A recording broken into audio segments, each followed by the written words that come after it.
Sejam bem-vindos ao nosso podcast, mais conhecido como Pod Rocha. Hoje iremos entrevistar o professor Leandro de Oliveira e junto a ele estamos com nossos colegas Rafa Cristi, Jorge, Arthur e eu, Rafael. Professor Leandro, pode falar um pouco da sua carreira? Olá pessoal, então eu sou engenheiro agrônomo, né? Como vocês já devem saber, mas fiz mestrado em ciência do solo, trabalhando no tema sobre adubação de pastagens, e por esse tema acabei trabalhando então no doutorado com zootecnia, também trabalhando sobre dinâmica de nutrientes em sistemas de pastagens. Então estou aí para tentar auxiliar e ajudar a responder as perguntas que vocês têm nessa nossa conversa. Sim. Então, professor Leandro, primeiramente eu queria saber o que é um Pod Rocha. Beleza, Rafa. Essa pergunta é uma pergunta bem interessante, principalmente para quem é estudante de agronomia, né? O que será que é pó de rocha? Né? O nome já diz. Então, isso é basicamente uma rocha que foi moída e ela é tentado, né, ser utilizado como um insumo para a agricultura. Então, existem vários tipos de rocha, como vocês devem vir estudando, né? E cada rocha vai ter um uso ou um nutriente específico em maior ou menor concentração que vai fazer isso ter um uso no sentido de produção agrícola. Perfeito. Como a gente sabe, o pó de rocha ele é composto por minérios, pode ser sílica, ardosas, xistos, independente. Mas eu gostaria de saber, professor, como ele é produzido aqui no Brasil, porque eu sei que aqui no Brasil nós temos muitas áreas cultiváveis e muitas áreas de minérios. Então, a gente pode economizar muito com o transporte desse minério. E como ele é produzido? Então, isso tudo depende de qual que é o tipo da rocha que vai ser explorado, né? Sim. Desde que nós possamos usar, por exemplo, uma rocha de base de calcário, né, ou de carbonato, sim, onde ela vai ser primeiro reduzido, fragmentado, tirado do subsolo através da explosão, levado para a indústria para diminuir o tamanho dessas partículas até que elas ficam em partículas mais reativas. Esse que é o objetivo do processo industrial. Ou pode ser usado o resíduo do processo de mineração. Também pode ser usado como fundamento, né, na agricultura. Então existem diversos processos que nós podemos aproveitar no uso agrícola. Perfeito. O calcário, ele vai ter qual que são esses efeitos positivos que ele tem? E tem alguma desvantagem também a utilizar esse pó? Então, a gente hoje, né, na agricultura moderna, a gente passou a utilizar esses termos, né, pó de rocha, para muitas coisas. O calcário já é um fertilizante ou um insumo corretivo utilizado há bastante tempo, né? E foi o que fez a agricultura brasileira conseguir ser o que ela é hoje, a partir daquele princípio de correção ou neutralização do pH. Nós reduzia a acidez do solo através da adição de uma rocha moída que tem propriedades para elevar o pH. Isso equilibra a disponibilidade de nutrientes, né, entre cálcio, magnésio, reduz a atividade do alumínio, melhora para o balanço de fósforo, potássio, entre outros, e permite que nós conseguimos explorar melhor o solo e produzir com essa adição. Então a gente chama o calcário de um adubo ou de um fertilizante corretivo. Ele corrige a acidez e ainda fornece cálcio e magnésio, dependendo do tipo de rocha que é utilizado. Professor Leandro, já em relação a esse assunto, qual que é a diferença da pó de rocha dolomítico para o calcítico? Nós podemos resumir isso em o calcário calcítico e o calcário dolomítico, né? O calcário calcítico quer dizer que ele tem maior concentração de cálcio e praticamente baixa concentração de magnésio, certo? Já o calcário dolomítico, ele tem concentração de cálcio, mas tem concentração de magnésio também. Então ele fornece, além da correção do pH, fornece cálcio e magnésio, que são bases, aquela que a gente vai encontrar lá na análise de fertilidade do solo, na análise química do solo, como os componentes da saturação de bases, o que compõe, né, o que vão estar carregando as cargas, carregando a CTC do solo. Bom, e Em relação ao adubo químico convencional, tem alguma vantagem específica? O que você acha? Em relação ao uso do pó de rocha? Isso, o pó de rocha ele tem muita vantagem em relação ao adubo químico convencional? Perfeito. Vamos tentar imaginar uma situação real, né? Eu sou um produtor de pastagem e eu quero melhorar a condição de fertilidade do solo, né? O que o adubo químico convencional nos fornece, principalmente? Nitrogênio, fósforo e potássio. Perfeito. Nitrogênio, fósforo e potássio em alta concentração e em rápida dissolução. Ou seja, quando tu coloca, ele está prontamente disponível ali. Sim. Por que a gente foca tanto a adubação em nitrogênio, fósforo e potássio? Porque são nutrientes que são requeridos em grandes quantidades, certo? E tem uma série de outros que são tanto essenciais quanto benéficos que devem ser fornecidos pelo solo ou pela matéria orgânica que está no solo. E alguns tipos de pó de rocha podem auxiliar no fornecimento desses nutrientes.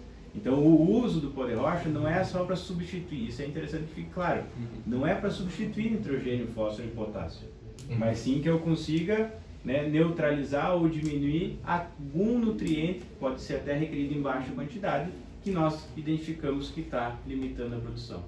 Perfeito. E quando eu consigo usar, quando a planta necessita de grande quantidade do pó de rocha e eu não utilizo produtos químicos, ela será mais saudável de alguma forma a longo prazo? Não necessariamente que a planta será mais saudável por causa disso, né? A planta não pode considerar ela saudável de vários pontos de vista. Sim. Né? Mas o que a gente tem que tomar cuidado é para um equilíbrio entre os nutrientes para que ela fique saudável, não tenha excesso de um e falta de outro. O que o pó de rocha pode ser utilizado como insumo da agricultura é uma agricultura de caráter orgânico, né? Porque aí eu não estou usando um insumo que foi produzido por um processo industrial com adição de energia. Por exemplo, que a gente gasta, né, petróleo para assimilar o nitrogênio dentro da ureia. Então, quando eu estou usando uma rocha moída, é um processo de caráter mais orgânico e ele está dentro da legislação dos produtos orgânicos para ser utilizado. Provavelmente, os níveis de produtividade desses sistemas não vão ser iguais aos sistemas convencionais. Mas aí o objetivo e o valor agregado no produto ele é diferente. Claro, são produtos orgânicos, né? Uhum. Qual que é a forma correta de utilizar o calcário? A forma correta de utilizar o calcário? Essa pergunta deveria ser levada assim, para todos os estudantes da agronomia e talvez para todos os produtores, né, que venham um dia a nos escutar ou a conversar conosco. A primeira coisa de se utilizar o calcário é a análise de solo. Né? Se nós não souber quanto que tem de pH hoje, quanto que tem de alumínio para ser neutralizado e qual é a acidez potencial desse solo, ou seja, quanto de alumínio ele pode fornecer para a solução, dificilmente nós vamos saber quanto de calcário a gente pode adicionar. E essa é a primeira forma de usar. Aí depois, dentro dos calcários, a gente tem vários tipos de calcário, dependendo da pureza daquela rocha, da constituição daquela rocha e do poder que essa rocha tem para neutralizar essa acidez, ele vai ter um PRNT, que é um poder real de neutralização total, certo? O quanto que ele consegue neutralizar a acidez. E isso vai ter uma legislação que vai certificar isso. Nós sabendo quanto de acidez nós temos, né? E qual é o poder que esse calcário tem para neutralizar, a gente vai saber quanto a gente tem que adicionar. Aí existem métodos diferentes. A gente pode, né, calcular isso em função da saturação de base que nós queremos, em função do índice SMP que a gente tem, né, e usar uma tabela no manual de adubação. Mas a ideia é que nós use isso na maior profundidade possível, nós consigamos corrigir uma maior profundidade possível, com um tempo um pouco antes do início da cultura comercial, nós tenha isso já estabelecido, para que nós não tenha restrição de produtividade no primeiro cultivo pós adição de calcário. Esse tempo vai girar aí em torno de 4, 6 meses antes do cultivo. Salvo sistemas que já receberam calcário no passado, né, que não tem altos níveis de acidez, a gente precisaria desse tempo aí. Se nós já temos um sistema andando, que tem alta atividade biológica, grande quantidade de crescimento de raiz, né? Como sistemas integrados, onde a gente tem pastejo, onde a gente tem um fluxo de raiz maior em função do crescimento e de um manejo bem adotado, a gente pode lançar a mão de uso da adição do calcário em superfície e aproveitar essa biologia, né? Tanto micro-organismos quanto plantas, façam que esse calcário desça no perfil um pouquinho mais rápido. Já temos dados mostrando que isso acontece. Aproveitando o embalo desse assunto de profundidade e tal, o gesso, ele não seria uma forma de abaixar esses minerais, por exemplo, se precisar para crescimento de uma árvore, por exemplo? Bom, o gesso tem uma estrutura um pouquinho diferente do calcário, e o objetivo dele, dentro do uso agrícola, ele é um pouquinho distinto. Ele não é um neutralizador da acidez, ok? Ele é uma fonte, que também pode ser considerado um pó de rocha, que fornece sulfato e cálcio. Tanto o sulfato, e principalmente o sulfato, ele é um pouquinho mais móvel no perfil, e ele consegue então percolar, né, descer com maior eficiência do que o calcário. Então a gente coloca o sulfato de cálcio para poder fornecer cálcio em profundidade. Se eu tenho maior atividade de cálcio, maior concentração de cálcio, eu consigo competir com o alumínio, que é o grande vilão no solo, que entra lá e toma o lugar do cálcio na produção da parede celular. Certo? Se eu tenho mais cálcio, a probabilidade da planta absorver mais cálcio em profundidade aumenta. Consequentemente, o sistema radicular dela pode aprofundar. Isso é muito interessante que a gente faça, corrigir o perfil em profundidade, porque normalmente a gente tem redução de precipitação, de chuva, e nós precisamos de cada vez mais o sistema radicular mais profundo, para nós conseguir passar por esses períodos de déficit com a menor redução possível da produtividade. Então esse é o uso do gesso. Nós conseguimos colocar algo que é um pouco mais móvel dentro do perfil. Mas lembrando, ele não neutraliza a acidez, ele simplesmente é uma fonte de cálcio que compete com o alumínio. Perfeito.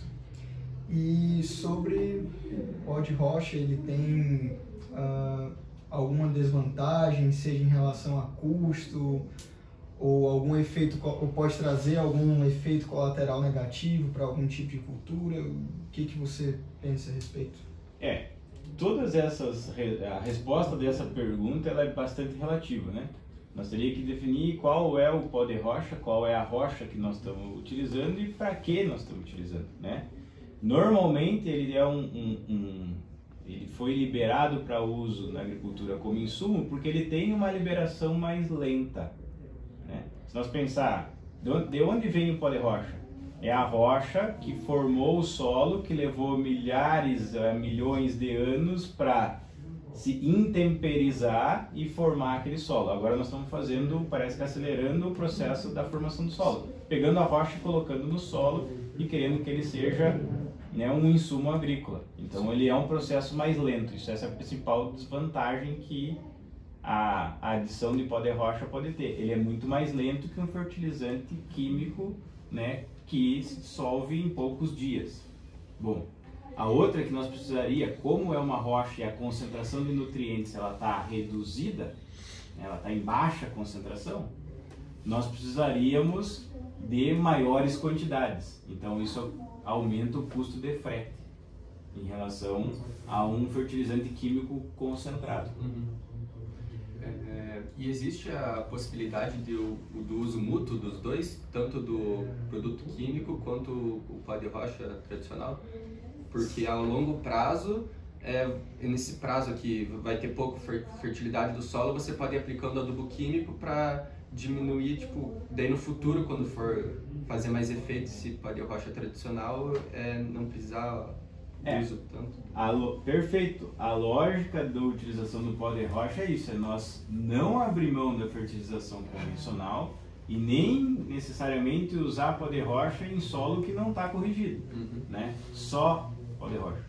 Agora, de novo, se nós estiver falando de pó de rocha como calcário é uma coisa, se nós estiver falando de pó de rocha como fonte de nutrientes ou de nutrientes que nós precisamos em menor quantidade, a gente vai ter que trabalhar. Então, num geral, né, a gente fala sobre essas desvantagens, mas no longo prazo talvez a gente pense que isso pode ajudar positivamente. Perfeito, professor. Muito obrigado. Muito obrigado pela Obrigado. entrevista. Valeu, até a próxima. Até.